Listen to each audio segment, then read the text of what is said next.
Amen. Le Seigneur, il est partout. Et c'est vrai que la prison ou l'hôpital, c'est un lieu où il y a la souffrance. Aujourd'hui, j'ai à cœur de vous parler de la souffrance. Voilà, c'est un domaine que chacun de nous connaît, plus ou moins. Et dans l'Évangile, on voit beaucoup d'hommes et de femmes qui étaient malheureux. Il y avait les lépreux, il y avait la femme à la perte de sang, et Jésus, tout cette compassion qu'il a eue pour ceux qui étaient malheureux, qui étaient souffrants. Alors, on va s'appliquer là-dessus, à en savoir un peu plus. Il y a d'abord un texte dans l'épître de Jacques, au chapitre 5, qui nous parle des épreuves que le chrétien, ou celui qui n'est pas chrétien, il traverse à travers la souffrance.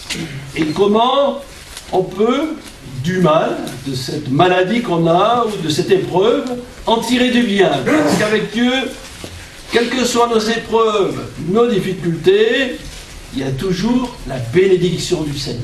Amen. Alors, Jacques chapitre 5, verset 11, verset 10 plutôt, vous connaissez bien ce texte, Jacques 5, verset 10. Prenez mes frères pour modèle de souffrance et de patience les prophètes qui ont parlé au nom du Seigneur. Voici, disons bien aimés, ceux qui ont souffert patiemment.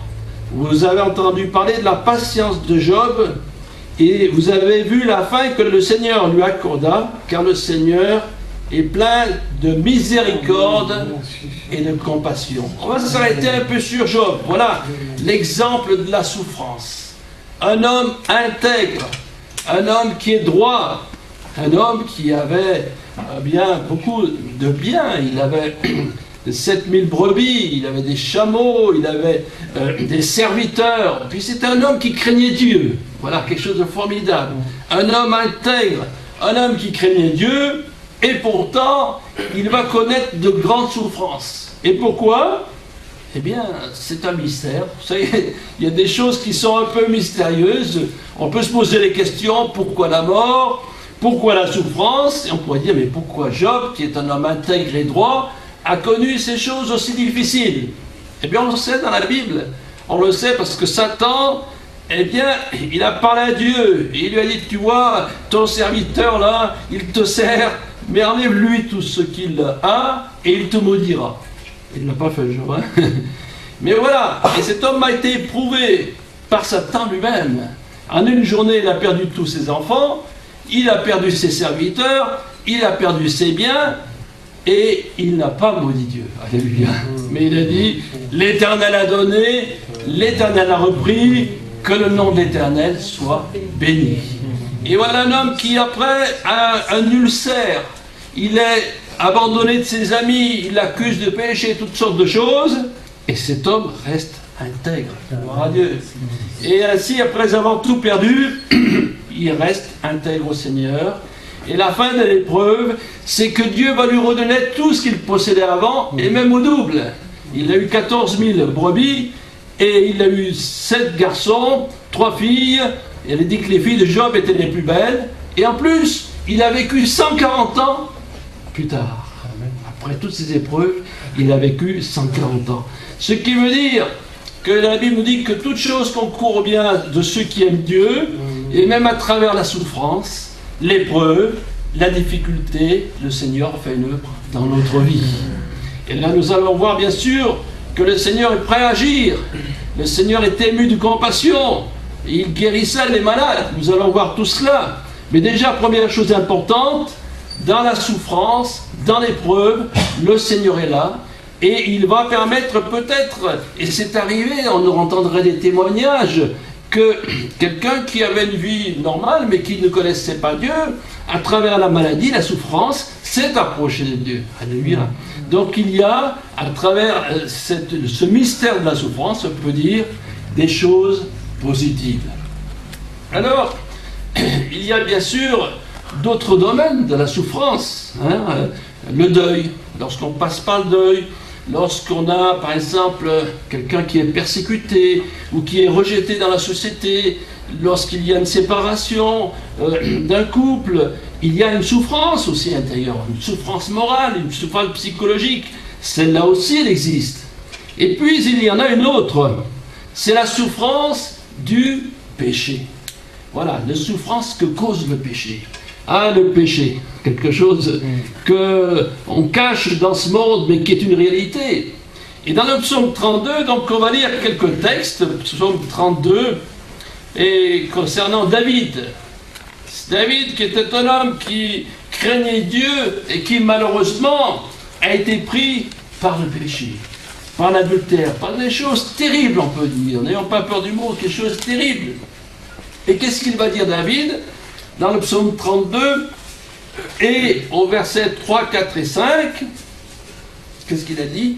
Tant que je me suis tu, mes os se consumaient et je gémissais toute la journée. Car nuit et jour, ta main s'appesantissait sur moi, ma vigueur n'était plus que sécheresse, comme celle de l'été. Pause. Je t'ai fait connaître mon péché, je n'ai pas caché mon iniquité, j'ai dit j'avouerai mes transgressions à l'Éternel, et tu as effacé la peine de mon péché. Voilà, il est dit que ses os se consumaient. Il y avait comme un feu, mais c'était un feu étranger. Et il est vrai que le péché, eh bien, nous avilit.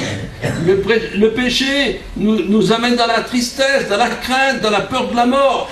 C'est quelque chose de terrible. C'est une souffrance, le péché. Est-ce que c'est vrai? Le péché, c'est une souffrance. Et on le sait, parce que nous-mêmes, nous avons vécu ces choses avant de connaître le Seigneur. Et on était là, dans la souffrance. Il y avait un poids dans notre cœur, c'était le poids du péché. Et voilà quelque chose là qui est importante. Et beaucoup de gens aujourd'hui, ils prennent des antidépresseurs, ils font toutes sortes de traitements, ils sont dans la dépression à cause de leur péché. Voilà, ils pensent à des choses qui se sont passées il y a 5, 10, 15 ans, et c'est un poids. Et jusqu'à la mort, c'est un poids pour eux. Et ils n'ont pas la pensée, l'idée de se décharger auprès du Seigneur. Alléluia. Voilà. Quand on se décharge de nos péchés, on le verra plus tard, eh bien, il n'y a plus cette souffrance intérieure. Il y a l'autre texte, d'ailleurs, à ce sujet, dans Luc chapitre 16, verset 24. Et voilà, dans Luc chapitre 16, vous connaissez sûrement ce texte, c'est la parabole du riche et de Lazare. Voilà, cette parabole qui nous est laissée pour comprendre les réalités de l'au-delà, car il y a un au-delà. Voilà. Et là, voilà cet homme Lazare, cet homme le riche qui meurt, c'était un homme qui ne craignait pas Dieu, et il y a ici, il est dans les tourments. Il est dans les tourments. Et Luc 16, 24, cet homme, il dit, il s'éleva, il s'écria, Père Abraham, aie pitié de moi et envoie Lazare pour qu'il trempe le bout de son doigt dans l'eau et me rafraîchisse la langue, car je souffre cruellement dans cette flamme. Voilà, je souffre cruellement. Et l'enfer, c'est un lieu où on souffre. On souffre parce qu'il y a un feu étranger. Et certes, je ne sais pas comment fait les peintres, hein, une marmite là, avec des flammes, etc. Mais c'est facile à comprendre. Si sur la terre, je souffre à cause de mes péchés, et si je n'ai pas accepté Jésus, eh bien je souffrirai dans l'au-delà. Voilà. C'est un tourment. C'est un tourment. Et c'est pour ça que Jésus est venu dans ce monde. Alléluia. C'est pour ça qu'il est venu pour nous sauver, pour nous arracher à toute cette terrible réalité du péché. Le salaire du péché, c'est la mort.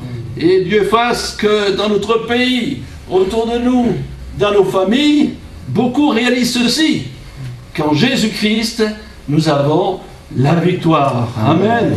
Alors certains, j'ai entendu ça, je ne sais pas si on vous l'a dit, mais je parlais avec une personne âgée, et puis vous l'avez peut-être entendu, qui avait dit, vous savez, moi j'ai beaucoup souffert dans ma vie, j'irai sûrement au ciel. Bon, elle était sincère, mais dans l'erreur. Voilà. Alors il y a un verset qui répond bien à cette proposition, c'est dans Hébreux 9, 28. Voilà, pour ceux qui pensent peut-être que, voilà, on a souffert, et par cela, on va mériter le ciel. Eh bien, j'ai le regret de dire à ces personnes qu'elles sont dans l'erreur.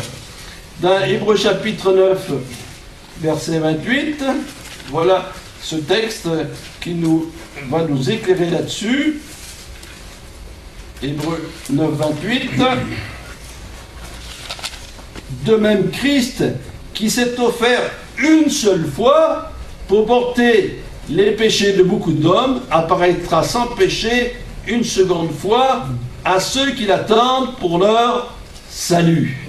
Donc, Christ s'est offert une seule fois. Alléluia. Il n'y a qu'un seul sacrifice qui est agréé par Dieu, c'est le sacrifice de Jésus. Et nous n'avons pas besoin de le recommencer sans cesse, chaque semaine, ce sacrifice. Il est parfait. Jésus a dit, lorsqu'il est mort à la croix, tout est accompli. Amen. Tout est accompli. Et c'est ça qui est important de réaliser, eh bien, ce sacrifice de Jésus. Et nous pensons et nous réalisons, en lisant la Bible, ce que Jésus a souffert pour nous à la croix. C'est terrible ce qu'il a souffert pour nous, Jésus à la croix. Il a été d'abord injustement condamné. Ensuite, il a été frappé par les soldats romains. Il a été couronné d'épines.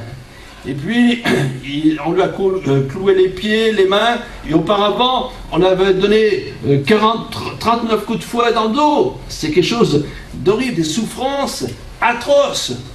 Jésus, il a souffert. Il a souffert. Et cette couronne d'épines représente aussi la malédiction. Vous savez que dans la Genèse, il est dit à l'homme, eh bien, qui avait désobéi à Dieu, eh bien, cultivera le sol et il aura des ronces et des épines. Et Jésus, à la croix du Calvaire, il a pris cette couronne d'épines. Il a pris nos malédictions. Alors, pour tous ceux eh bien, qui ont été tenus, ou qui sont tenus par des puissances des ténèbres, nous pouvons dire, cher ami, ta malédiction, Jésus l'a prise à la croix du Calvaire. Et on le voit quand Jésus guérit Marie de Magdala, qui avait 7 démons, eh bien, il l'a guéri. Et nous avons en Jésus-Christ la possibilité d'être délivrés de toutes les puissances des ténèbres. Alléluia. C'est quelque chose de merveilleux, ce que Jésus a fait à la croix pour nous. Et nous voulons, nous qui le croyons, nous attacher à ce sacrifice, sachant qu'il agit encore dans notre vie et que le Seigneur, il transforme notre cœur, il transforme notre vie. Il y a un autre texte dans l'Épître aux Hébreux qui dit, Jésus il est dit, il a appris, bien qu'il soit fils, l'obéissance par les choses qu'il a souffert. Donc Jésus, il a souffert pas seulement à la croix, mais il a souffert dans tout son ministère. Et c'est un exemple pour nous. Alors déjà, s'il a souffert Jésus, il comprend nos souffrances. Amen. Il comprend, cher ami, chers frères et sœurs, par quelles difficultés tu passes. Il y a plusieurs textes de la parole de Dieu qui nous montrent que Jésus aussi a été affligé. Il a été affligé. Il a été affligé lorsque son ami Lazare est mort. Il est même dit Jésus a pleuré. Il était dans l'affliction. Il a poussé un grand sanglot. Et puis il y a un autre texte aussi qui nous montre que Jésus a pleuré. C'est lorsqu'il voit Jérusalem. Il voit Jérusalem et je vais trouver ce texte dans l'évangile de Luc. Comme il s'approchait de la ville de Jérusalem, Jésus, en la voyant, pleura sur la ville et dit, si toi aussi, au moins en ce jour qui t'est donné, tu connaissais les choses qui appartiennent à ta paix, mais maintenant elles sont cachées à tes yeux. Jésus pleure sur la ville de Jérusalem parce qu'il aimait cette ville, il aimait cette population, il aimait même les pharisiens, il aimait tous ces mondes. Et ces gens-là, eh bien, ils l'ont rejeté. Vous vous rendez compte? Jésus qui est rentré là sur un anon là, dans la gloire, et quelque temps après, la foule qui lui dit à mort. Voilà. Et Jésus a pleuré. Il y a eu cette souffrance dans son cœur, dans son âme. Alors, si tu es affligé, si tu es affligé à cause des choses qui sont autour de toi, tu peux être affligé aussi parce qu'on te rejette à cause de ta foi. Sache que Jésus a vécu ces choses-là. Jésus, tout ce que nous pouvons vivre, il l'a vécu aussi. Il a vécu une souffrance morale. Il a vu aussi ses disciples qui ont eu de la difficulté à comprendre qu'il était le Messie. Voilà.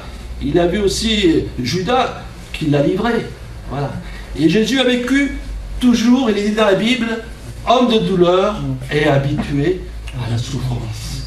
Alors s'il y a quelqu'un qui peut agir dans notre vie, eh bien c'est le Christ.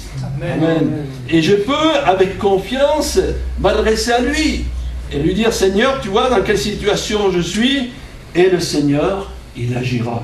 D'ailleurs, il y a ce texte dans la première épître de Pierre, au chapitre 1er, je pense que vous connaissez, c'est un texte qui est très intéressant, première épître de Pierre, au chapitre 2.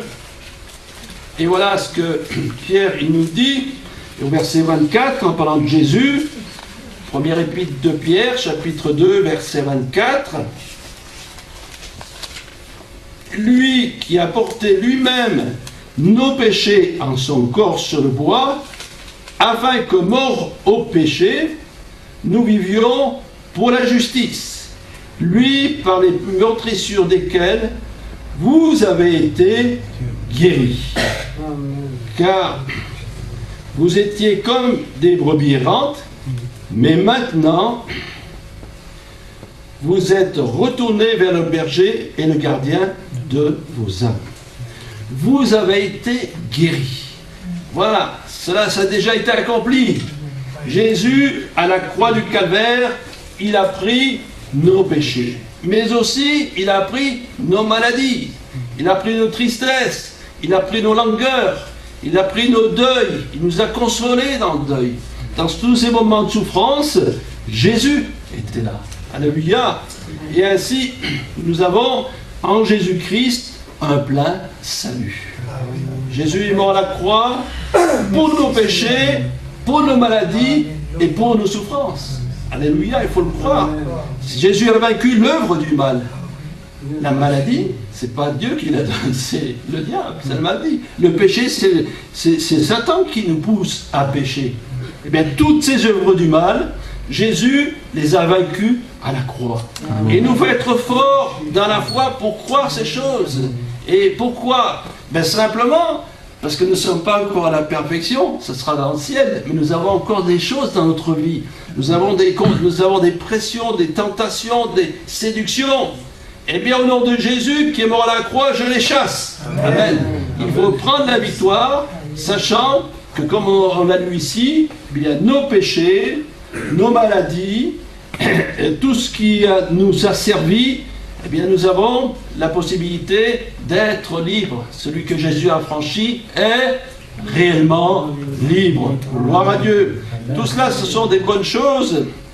Et nous pouvons aussi considérer justement que Jésus vient de faire tout cela dans une direction précise. Jésus nous sauve, alléluia. Jésus guérit, il le fait encore aujourd'hui. Mais aussi, il veut nous conduire là-haut dans le ciel. Il faut voir plus haut. Des fois, on s'arrête là. Merci, je suis sauvé, j'ai la vie éternelle. Merci, tu me bénis, Seigneur. Très bien. Mais il y a autre chose aussi que le Seigneur a prévu. Il ne faut pas l'oublier. Et on trouve ça dans l'Apocalypse, au chapitre 21. Un magnifique texte. Apocalypse, chapitre 21. J'espère que vous le connaissez bien. Au verset 4, qu'est-ce qu'il est dit en parlant du Seigneur? Il essuiera toute larme de leurs yeux et la mort ne sera plus. Ah, c'est extraordinaire. Il n'y aura plus ni deuil, ni cri, ni douleur, car les premières choses ont disparu. C'est formidable. Ah, c'est écrit, hein? Vous le croyez que c'est écrit? Alors, je ne sais pas si vous êtes comme moi. Moi, je pense souvent à l'avenir. J'ai dit, tiens, c'est intéressant ça. Parce que non seulement le Seigneur, par sa grâce, par son amour, parce que si Jésus a fait tout cela, c'est parce qu'il nous aime. il m'a arraché du péché. Non seulement il a transformé ma vie, non seulement il me détache des choses de ce monde, des tentations, des choses qui pourraient m'entraîner dans le péché, mais il m'a préparé une place dans le ciel. Voilà. Et il y aura là-haut plus de larmes. Terminé. Plus de douleur. Plus de mort. Qu'est-ce que vous voulez de mieux? C'est ça qui est formidable. Pourquoi notre évangile? Eh bien, c'est un évangile éternel. Pourquoi notre évangile? C'est pas de la modestie, mais il est au-dessus de tout ce qu'on peut entendre aujourd'hui, parce que il y a dans le paradis, que le Seigneur nous a préparé, plus de mort, plus de douleur, et surtout une vie éternelle qui commence et qui ne se termine pas. Nous, notre vie, elle est limitée à quelques années, mais là-haut, ça sera éternel. Alors, si j'ai des combats, si je suis triste par moment, et ça nous arrive aussi, je suis découragé, eh bien je reprends confiance, parce que je pense à ce que le Seigneur a préparé pour moi. Je pense aussi à ce que le Seigneur a déjà fait de la croix du Calvaire, parce que l'œuvre du Christ, elle est pour moi maintenant. Voilà. Et lorsque j'ai la maladie, eh bien, je dis, Seigneur, tu as le pouvoir de me guérir. Si je ne suis pas guéri, ça ne fait rien. Je sais qu'à travers cette épreuve, eh bien ma foi va grandir, parce que je vais combattre. Je suis malade, je vais demander aux amis, aux frères et sœurs qui prient pour moi. Ils vont prier pour moi, donc ça va nous rapprocher les uns les autres. Vous n'avez pas remarqué ça quand vous êtes malade un peu? Vous dites au pasteur, vous dites des chrétiens, bon, ben écoutez, il faudra prier pour moi, ça ne va pas. Alors on prie, et après, on sort du culte, on rencontre un chrétien qu'on ne connaissait pas beaucoup, qui me dit, tu sais que j'ai prié pour toi. Et ce chrétien, ce frère, cette sœur qu'on ne connaissait pas beaucoup, eh bien on commence à se connaître davantage. Et finalement l'épreuve, ça nous a rapprochés. Le diable, il voulait nous éloigner, mais il s'est trompé. Remarquez, il se trompe toujours.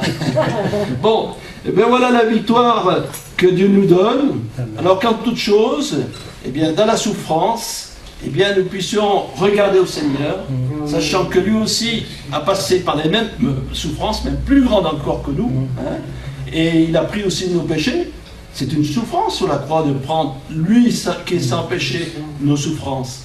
Eh bien, nous voulons le bénir, le remercier et demander qu'il nous bénisse tous. Amen. Merci Seigneur parce que tu as pris à la croix du Calvaire nos péchés. Merci Seigneur parce que tu as pris nos maladies, nos souffrances. Merci parce que tu veux changer notre vie. Et nous te demandons Seigneur, comme Job qui a traversé cette épreuve difficile, que tu nous donnes la force dans des grandes épreuves, sachant que tu es avec là, que tu ne permettras pas que l'épreuve soit au-dessus de nos forces. Bénis chacun d'entre nous, Seigneur, bénis nos familles. Nous prions pour elles, Seigneur, afin qu'elles connaissent ta grâce, afin, Seigneur, qu'elles puissent découvrir l'amour de Christ, qu'elles puissent abandonner leurs péchés, Seigneur, et avoir elles aussi la vie éternelle. Bénis notre jeunesse aussi, nos enfants aussi, Seigneur, qu'ils se fortifient dans la foi, qu'ils ne se laissent pas entraîner par ces choses du monde, sachant qu'avec toi, eh bien, c'est toujours la bénédiction, c'est toujours la joie, c'est toujours la paix et l'amour, malgré les épreuves et la difficulté. Que ton nom soit béni, Seigneur. Amen.